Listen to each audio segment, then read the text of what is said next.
Everyone, let's revise clavicle. Clavicle derive होता है Latin word से, जिसका मतलब होता है कि इसके दो काम होते हैं।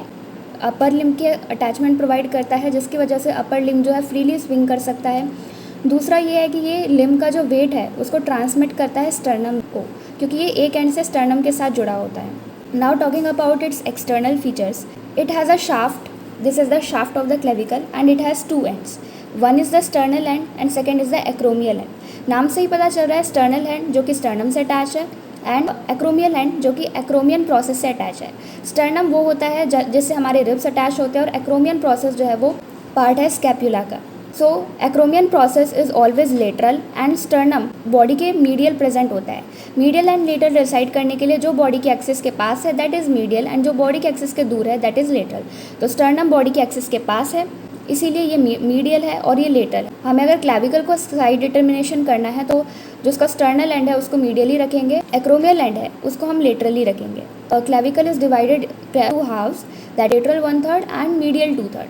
सो दिस इज मीडियल 2/3 पार्ट, क्योंकि ये स्टर्नम से अटैच था, और ये हमारा लेटरल 1/3 वाला पार्ट है जिसमें एक्रोमियल एंड आ रहा है। हमारा जो लेटरल एंड है वो फ्लैट है तो इसके दो बॉर्डर्स हैं। This is the interior border, this is the posterior border and it has two surfaces, that is the superior surface, behind we have the inferior surface. Anterior border you can see it is concave. Concave का मतलब जिसमें cavity हो, which is like a cave, so it is like a cave और it like a cavity. Anterior border is concave, posterior border is convex. Then this is the superior surface, this is the inferior surface. We need to remember two things about inferior surface, that there is a conoid tubercle, as you can see here, this is the conoid tubercle and this is the trapezoid ridge. Conoid tubercle and trapezoid ridge. There is a ligament known as coracoclavicular ligament. Coracoclavicular ligament has two parts. One part is conoid and second is trapezoid. Here attaches the conoid part of the coracoclavicular ligament and here attaches the trapezoid part of coracoclavicular ligament. Now this is the medial 2/3. As we said कि हमारा lateral and flat था, लेकिन हमारा जो medial and है वो rounded है तो इसकी कोई बॉर्डर नहीं होगी, इसके चारों सरफेस ही हैं, anterior surface, posterior surface, superior surface and inferior surface. हमारे जो पीछे की साइड है, अगर हम मीडियल साइड से देखें तो मीडियल साइड पे यहाँ पे जो एक ग्रूव है, दिस इज सब क्लेवियन ग्रूव। सब क्लेवियन ग्रूव नाम से ही पता चल रहा है, सब क्लेवियस मसल होती है उसका यहाँ पर इंसर्शन होता है। सब क्लेवियन ग्रूव की जो रिम है या जो अपन बोल सकते हैं कि बॉर्डर है, वहाँ से क्लेवी पेक्टोरल फेशिया पे उसके अटैचमेंट्स होते हैं। अगर अपन बात करें इसके एंड्स के अटैचमेंट के, तो यहाँ पे एक्रोमियन प्रोसेस से अटैच होगा तो यहाँ पे एक फैसेट होगा जिसको अपन बोलेंगे एक्रोमियल फैसेट। जब कोई भी जॉइंट बनता है तो वहाँ पे लिगामेंट ज़रूर होता है। एक्रोमियन प्रोसेस और क्लेविकल के बीच में लिगामेंट होगा, एक्रोमोक्लेविकुलर लिगामेंट। ये क्लेविकल का ये एंड जो है स्टर्नल एंड है, यानी ये स्टर्नम के साथ जॉइंट बनाएगा, तो यहाँ पे जो लिगामेंट होगा वो होगा स्टर्नोक्लेविकुलर लिगामेंट, और जहाँ भी जॉइंट्स प्रेजेंट होते हैं वहाँ पे कैप्सुलर लिगामेंट भी होता है, और यहाँ पे एक और लिगामेंट होगा दैट इज़ इंटरक्लेविकुलर लिगामेंट। सो इसके जो रिम है इस पे यहाँ पे 3 लिगामेंट्स के अटैचमेंट है। Then if we see the lateral end पे इसके एंटीरियर बॉर्डर पे डेल्टॉइड का ऑरिजिन है और इसके पोस्टीरियर बॉर्डर पे ट्रेपेजियस मसल का इंसर्शन है।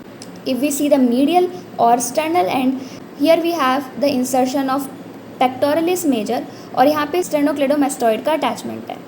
Then if we see on the posterior part, subclavian groove हमने देख लिया था। यहाँ पे जो है वो एक ओवल इम्प्रेशन है, यहाँ पे अटैचमेंट होता है कॉस्टोक्लेविकुलर लिगामेंट का, कॉस्टोक्लेविकुलर लिगामेंट। नीचे यहाँ पे स्टर्नोहायोइड मसल आता है। So these are all the attachments of the clavicle we have just revise in 5 minutes. Clavicle के क्लिनिकल की बात कर लेते हैं। फ्रैक्चर ऑफ क्लेविकल, तो है फ्रैक्चर ऑफ क्लेविकल वहाँ पे होता है जहाँ पे दोनों कर्वेचर्स मीट कर रहे हैं। यहाँ पे आपको 2 कर्वेचर्स दिख रहे हैं, ये और एक ये, तो इन दोनों के मीटिंग पॉइंट पे जनरली जो मोस्ट कॉमन साइट है क्लेविकल का फ्रैक्चर का वो होता है। क्लेविकल का फ्रैक्चर कब होता है? अगर आउटस्ट्रेच्ड आर्म पे आप गिर जाते हो या उस पर फोर्स पड़ता है तो उस केस में क्लेविकल फ्रैक्चर हो जाती है।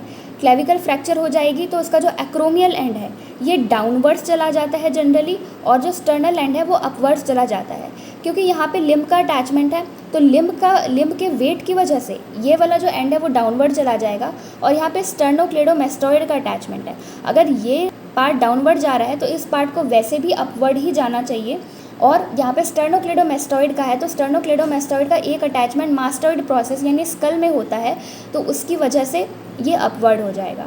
जब फ्रैक्चर होगा क्लेविकल का तो फॉर उसके immobilization we use 8 splint bandage. कुछ केसेस में क्या होता है कि ये क्लेविकल जो है वो कॉन्जेनाइटली या तो एब्सेंट होती है या डेवलपमेंटली उसमें कुछ डिफेक्ट होता है, तो अपन उसको बोलते हैं क्लीडोक्रेनल डिस्टॉसिस। ये 2 क्लिनिकल एनाटमी है। So we have revise clavicle. Subscribe and like for more.